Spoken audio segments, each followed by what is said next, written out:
নমস্কার বন্ধুরা, বাঙালি রান্নাঘরে আপনাদের স্বাগত। বন্ধুরা দেখুন, আমি আজকে মরলা মাছ নিয়ে নিয়েছি, এদিকে তেঁতুল নিয়ে নিয়েছি। আমি মরলা মাছ দিয়ে তেঁতুল দিয়ে আজকে টক। আমি তেঁতুলটা জলে ভিজিয়ে রাখবো। মাছে লবণ হলুদ মাখিয়ে দেবো লবণ হলুদ। মাছটাকে লবণ হলুদ দিয়ে মাখিয়ে কড়াইতে তেল দিয়ে দেবো। মাছগুলো ভেজে নেবো।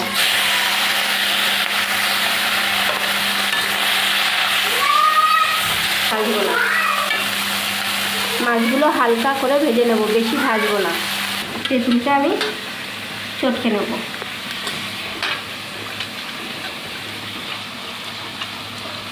মাছটা একটু উল্টে দেবো।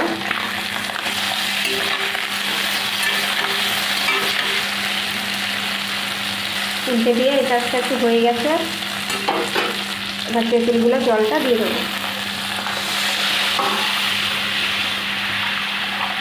দিয়ে দেবো পরিমাণ মতো লবণ আর পরিমাণ মতো হলুদ। এই গরমে টক খেতে খুব ভালো লাগে, তার জন্য আজকে আমাদের মরলা মাছ নিয়ে এসেছে। মরলা মাছ দিয়ে আজকে টক করছি। এবার দিয়ে দেবো কটা কাঁচা লঙ্কা। এবার 1 চামচ মতন একটু চিনি দিয়ে দেবো। এবার টকটা নামিয়ে আমি ফোড়ন দিয়ে দেবো। কড়াইতে একটু তেল দিয়ে দেবো, অল্প করে দেবো তেল। তেলের উপর দিয়ে দেবো সর্ষে আর শুকনো লঙ্কা।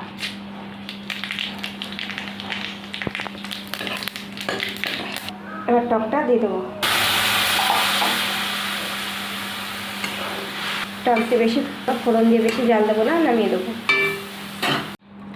দেখুন টকটা আমার হয়ে গেছে, এবার আমি নামিয়ে দিচ্ছি। দেখুন, আপনাদের যদি এই রেসিপিটা ভালো লেগে থাকে তাহলে লাইক, কমেন্ট, শেয়ার এবং সাবস্ক্রাইব করে দেবেন।